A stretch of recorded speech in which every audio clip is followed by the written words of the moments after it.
Hey guys, welcome back to Things I Like, the show where I talk about things I like.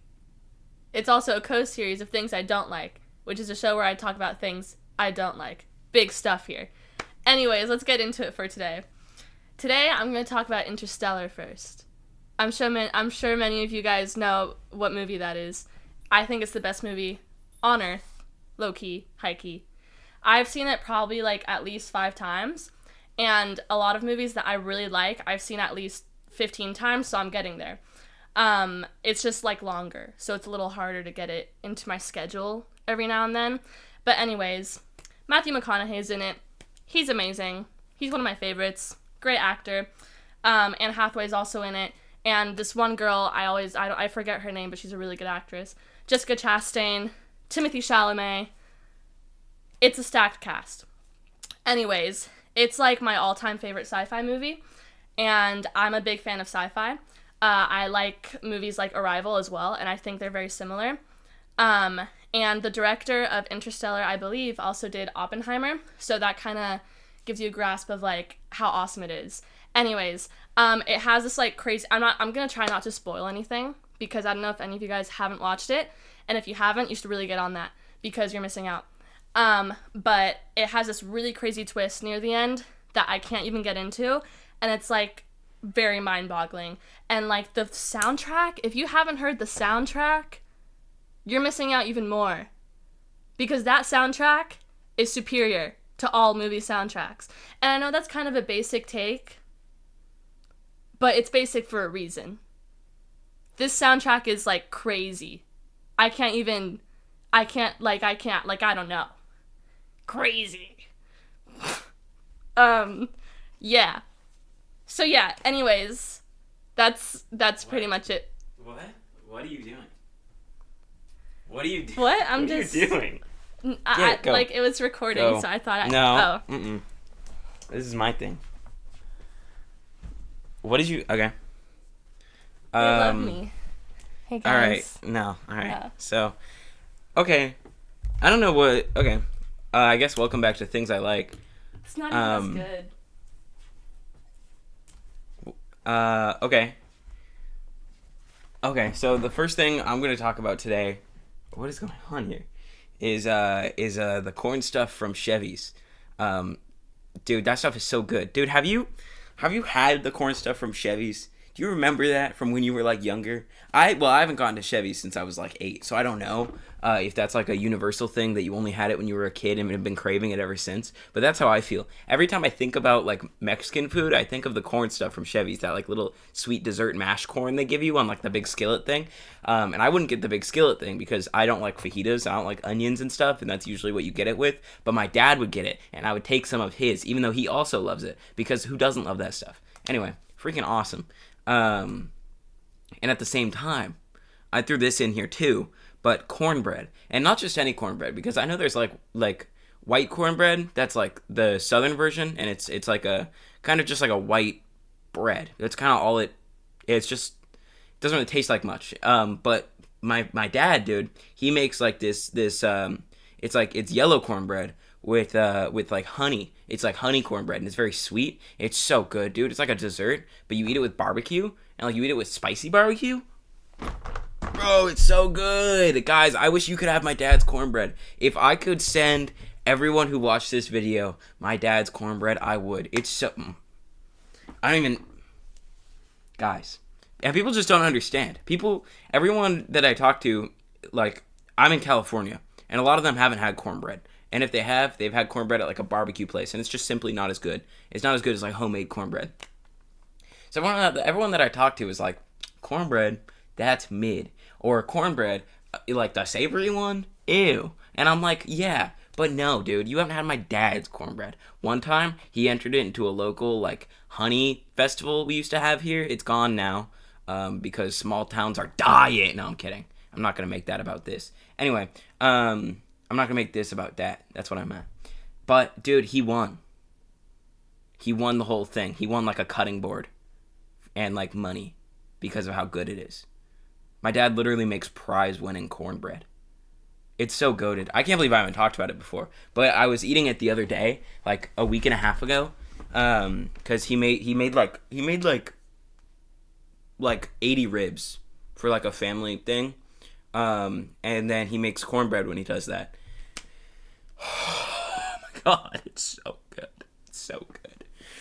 So I just want to talk about that. If you've never had cornbread, look up like a honey sweet cornbread recipe and try and make it yourself. Try and recreate something you simply can't, because it's worth it. You'll figure it out.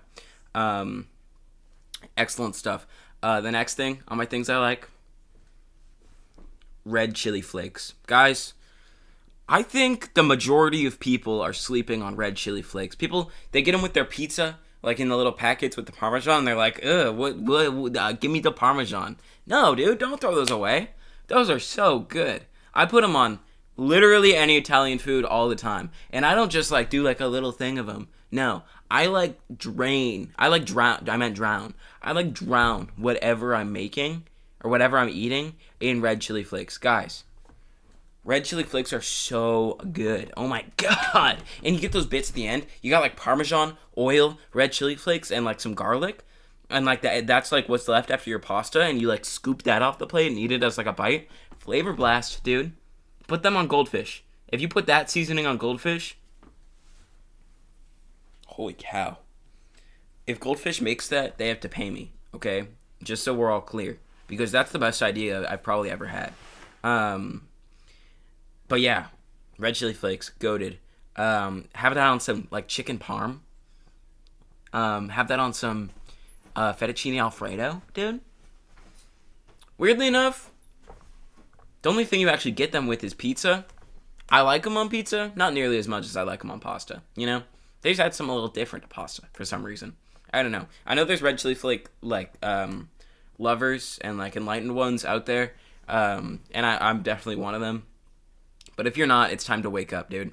Holy cow, those are so good. Oh, I love red chili flakes. And then you can also make your own. If you like have peppers are pretty easy to grow, and then you can just like dry and then grind up that any pepper and make them into red chili flakes. Like we did that with Scotch bonnets. And they are so spicy, but like so good. Very good, very yummy, very awesome stuff. Things I like. Red chili flakes. Last one, bonus one, fourth one. Well, it would be the third one, but it's the fourth because I, once again, don't know what happened there. But, dude, The Office. Guys, okay, this is the coldest take I've ever had on this channel, probably. But man, dude, The Office? That's a good show. I was a bit of a hater for a long time, and I'm sure many of you are too, because when I watched the whole thing and I loved it, but then I didn't watch it for a while, and when I thought of The Office, I thought of like millennials being like, and this isn't about like generation wars, I'm just talking about like cringe, where they're like Bears Beats Battlestar Galactica, and they have like the pins that are Office references, and the like shirts, and there's like the podcast that two of the Office ladies have, and there's like all the spin-off stuff, and there's like the super fan episodes, and it's like this whole thing, and it's just too much, I think, or I thought, and I was like, man, this is kind of cringe. I feel like it's not as good as people say. It's overrated. People love it too much, but upon rewatch, oh, how wrong was I? Dude, I have been enjoying that show so much more than I remember. Oh my god, it is not anywhere basic. For a long time, I thought Parks and Rec was better than The Office. So wrong. I'm so wrong, dude. The Office is so good at like building tension in like every way. Like in like a comedy way, they're so good at building tension. In like an awkwardness way, so good at building tension. In like a cringe way, they're so good at cringe. Oh my god. How can a show be so good at being cringe? It's crazy. Dude, that show's so funny. The first like 3 seasons of that show are peak, dude. Actual peak. And I know I sound kind of stupid for rediscovering The Office. Like, everyone doesn't know it's a good show. But I know I'm not the only one who was a low-key hater because of the people that like The Office. But man, watch it again. or watch it for the first time, guys. That show is so good. And it's on Peacock. I think Peacock's still free. I don't know. I don't know if Peacock's free. But if you have Peacock, you should watch it. Great show. 9.5 out of 10. I don't know why I'm giving a rating. I don't give ratings on this channel. But, dude, so good. So good. So that's everything today. That's all the things I like. Yeah, come back next time for things I don't like. And also, I stream every weekday at 4 p.m. I'm actually 4 p.m. Pacific time. I'm actually streaming today at 4 p.m. Pacific time, probably until like 7. So if you're watching before that, buckle in. Come watch, please. It would be awesome. And if not, that's all good too. If this is your type of content, let's keep it that way. You know, I'll make other things I don't like soon. You know, I have many things I don't like. So yeah, that's it. Thank you so much. I'll see you next time. Thanks. All right. Bye.